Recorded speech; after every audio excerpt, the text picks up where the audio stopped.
Let's bring a little more pirate energy into your Dungeons & Dragons campaign by playing as Jack Sparrow in D&D. And we gotta start with the race, and outside of one random part in the series where he kinda comes back from the dead, he is usually a fairly normal human, but a little weird at times. So we're gonna choose Variant Human. By becoming a Variant Human, we get to choose one skill and one feat right away.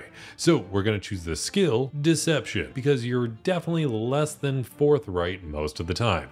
And then when it comes to a feat, we're going to grab the feat Lucky because that is super fitting for Jack Sparrow. Lucky gives you 3 luck points, and you can use these luck points whenever you make an attack roll, an ability check, or a saving throw, allowing you to roll an additional d20. And you can do this after you roll initially. So if you roll really bad and you're like, I don't like that, you can then decide to use one of your luck points. And you can even use this against your enemies. So if somebody's making an attack roll against you and you see that it's about to hit, you can be like, let's hope I get lucky, and use your roll instead. You regain all of your luck points when you finish a long rest. Then we have to choose a background, and you're very obviously a pirate, so we're going to choose that as our background. This allows us to have skill proficiencies in athletics and persuasion. Then when it comes to some starting stats, we're going to have a point spread that looks like this. It is pretty heavily leaning towards the dexterity and charisma for obvious reasons. You kind of wobble around a lot, making it fairly hard to hit you, and you have a lot of charisma. And leaning into that charisma, for a starting class, we're going to choose Bard. Becoming a Bard gives us 3 skill proficiencies right away. So we're going to choose Persuasion, Sleight of Hand, and Performance. We also get access to rapiers, which plenty of pirates do tend to use. Additionally, we get some spell casting at first level, but the main stuff we're going to focus on is a cantrip, which is going to be Vicious Mockery because you are definitely a good talker, and insulting somebody just kind of comes hand in hand with that. In leaning into this idea, you do kind of distract people with your talking, so we also want to grab the spell Silvery Barbs, allowing you to just kind of shout out, distracting somebody, forcing them to roll a disadvantage and giving somebody else advantage in the process. We'll also lean into that charisma a bit more with Charm Person, and then there's some other spells I'll throw in the character sheet. Also at first level of Bard, you get Bardic Inspiration, allowing you to inspire your allies in certain ways, which they can spend on an attack roll, an ability check, or a saving throw. The size of that dice is currently a d6, but that does increase in size as you level up in Bard, going to a d8 at 5th level, a d10 at 10th level, and a d12 at 15th level. At 2nd level of Bard, you get Jack of all trades. So now whenever you have an ability check you need to roll, but you're not proficient in that skill, you can still add half of your proficiency bonus. Additionally, you get the feature Song of Rest. So if your party needs to recover some hit points by taking a short rest, they can actually increase the amount of health they regain by 1d6 thanks to this feature. This does increase to a d8 at 9th level, a d10 at 13th level, and a d12 at 17th level. Then at 3rd level of Bard, you get Expertise, allowing us to double our proficiency bonus in some skills that we have proficiency in. So we're going to focus in on the Performance and Sleight of Hand. Also at 3rd level of Bard, you get to choose a Bard College, which is basically just a Bard subclass. So we're going to choose College of Swords. This allows you to amp up the sword fighting that happens in the Pirates of the Caribbean series. It gives us bonus proficiency with medium armor, allows us to use scimitars, and we also get a fighting style. So we're going to take Dueling. It's pretty rare you're going to be dual wielding things, which is the other option, but dueling allows you to add a +2 to the damage you deal with a one-handed weapon, as long as you're only wielding one weapon. Also, when you choose this subclass, you get the feature Blade Flourish, allowing you to use your Bardic Inspiration to have a more inspiring combat style. So whenever you take the attack action on your turn, your movement speed is boosted by 10 feet, which kind of makes sense with the whole Jack Sparrow run thing. And if a weapon attack hits a creature as part of that turn, you get to use a Blade Flourish if you want to.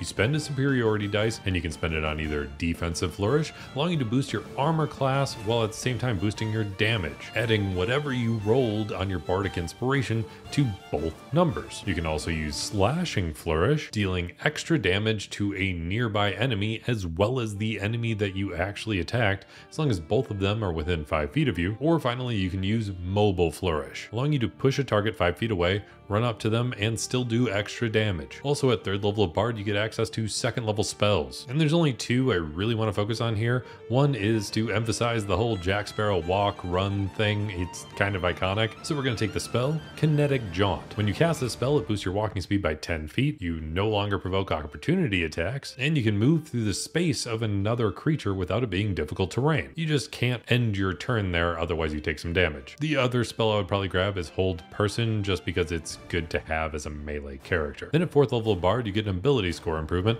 So let's go ahead and boost up our dexterity because we're going to be focusing more on our sword fighting early on in this build. Then at 5th level of Bard, you get Font of Inspiration, allowing you to regain your bardic inspiration on a short or long rest instead of having to wait for a long rest. Also at this level, you get access to 3rd level spells. And the one spell I'll highlight is Motivational Speech, allowing you to inspire your allies a little extra just in case, and probably Enemies Abound, just because convincing enemies to fight each other tends to be very, very helpful. Then at 6th level of Bard, you get Counter Charm, allowing you to remove some charmed or frightened effects on you or your allies. And thanks to being a Swords Bard, you get access to Extra Attack. Now, I want to take one more level in Bard just because there's a couple spells I really, really want.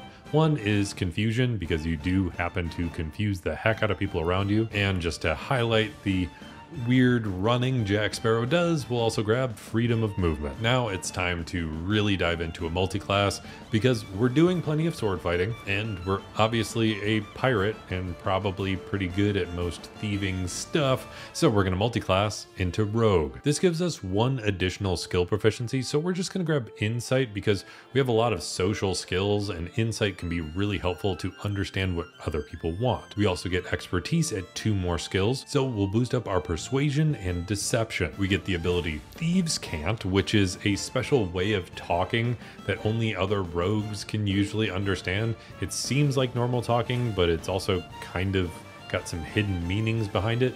And overall, that really fits with the Pirates and the Pirates of the Caribbean movie. And then finally, the last feature you get from your first level in Rogue is Sneak Attack. Sneak Attack is a pool of D6s that you can apply once per turn. It's currently just 1d6, but it does upgrade as you level up in Rogue. But there are some requirements in order to deal that extra damage. So your enemy that you're attacking has to have an enemy of them within 5 feet of them, or you can have advantage on your attack. Then any damage that you deal, as long as it's with either a finesse weapon or a ranged weapon, will deal the extra pool of d6s. Then at 2nd level of Rogue, you get Cunning Action, allowing you to use your bonus action for more things, like hiding, disengaging, or dashing. Then at 3rd level of Rogue, our sneak attack damage upgrades from 1d6 to 2d6, and we get to choose a roguish archetype, which is basically just a rogue subclass. And we're a pirate. We're very focused on that idea. So we're going to take the subclass Swashbuckler. This gives us a few features right at 3rd level, the first one being Fancy Footwork.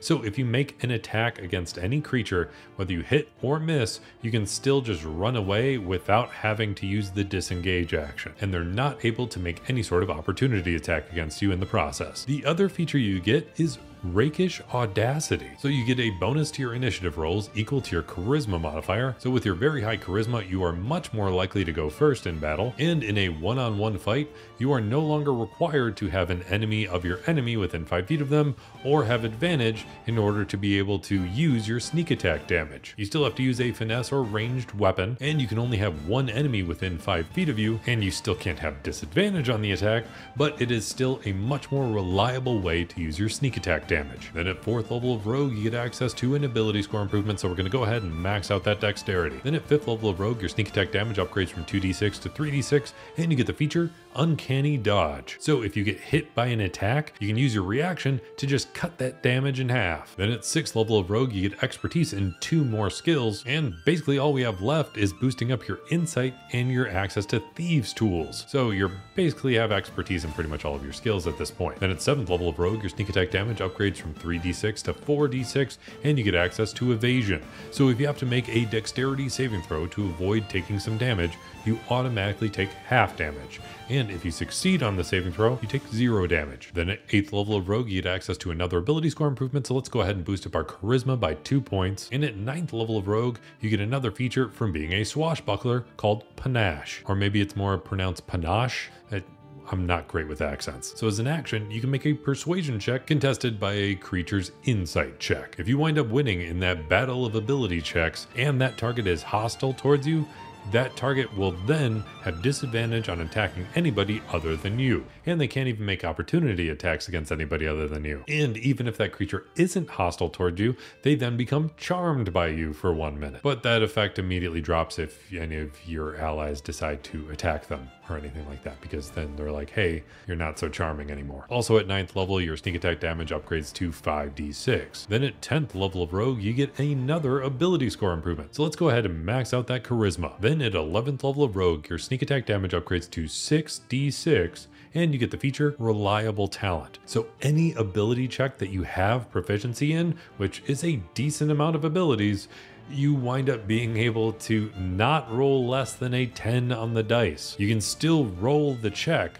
but it is automatically a 10 if it rolls a 9 or lower, making it so you can't crit fail anymore, and you have expertise in pretty much all of your skills at this point, meaning that you are insanely good at all of your proficient skills. And even the few skills that you're not proficient in, you can actually still have half your proficiency bonus added to it. Then at 12th level of Rogue, you get another ability score improvement, and you are very focused on being really in the heat of battle, and we want to make sure you can survive for a few more sequels, so we're going to go ahead and take the feat Tough, giving you an extra 2 hit points of health per level of this overall build. Then at 13th level of Rogue and 20th level overall, your sneak attack damage upgrades to 7d6, and you get another feature from being a swashbuckler called Elegant Maneuver. So you can use your bonus action to gain advantage on your next acrobatics or athletics check. That does bring you to 20th level overall, and you have plenty of ways to run around pretty crazily. You also have the hold person spell, so all of the sneak attack damage that you're doing, if they fail at being held, you actually get to crit on all of that. Just don't forget to add in a blade flourish for a little extra damage. And overall, this is just kind of a fun, crazy character to play. And if you want access to the character sheet for this build or any of my other builds, feel free to check out my Patreon, linked in the description down below, where I will have access to all that stuff, including the full spell list with everything I may or may not have mentioned here. And I have some especially awesome player character patrons: Nicole Biliak, Alone, The Holy 999s, Christopher Sams, Dark of Skies, Barrow Scruel, Zach, Felix Ulick, The 10586, Barrelisk, Kevin Shirley, Zephyros, That Funny Man 57, Joshua Maynard, CGC 2014, Panda Milkshake, Ted Z, Andrew Nobles, Karkat Kitsune, Deckard Joint, Z13, Vero Nerevar, Daniel Galvin, and the Dino 21. Then there's the Dungeon Master level patrons I played D&D with: Silas Uchiha 696, T Brownie, Julia B. De Oliveira, Just Wolf, Shane Gilroy, Daniel Saffler, Conman ZX, Cybersiety, and Salvador. Those patrons really help this channel keep going. But if you made it to the end of this video, let me know by hitting that like button, and I'll be here hoping you roll at least 3 nat 20s in your next D&D session, especially if you like to run around all crazy and confuse the heck out of your enemies by playing as Jack Sparrow from Pirates of the Caribbean in Dungeons & Dragons.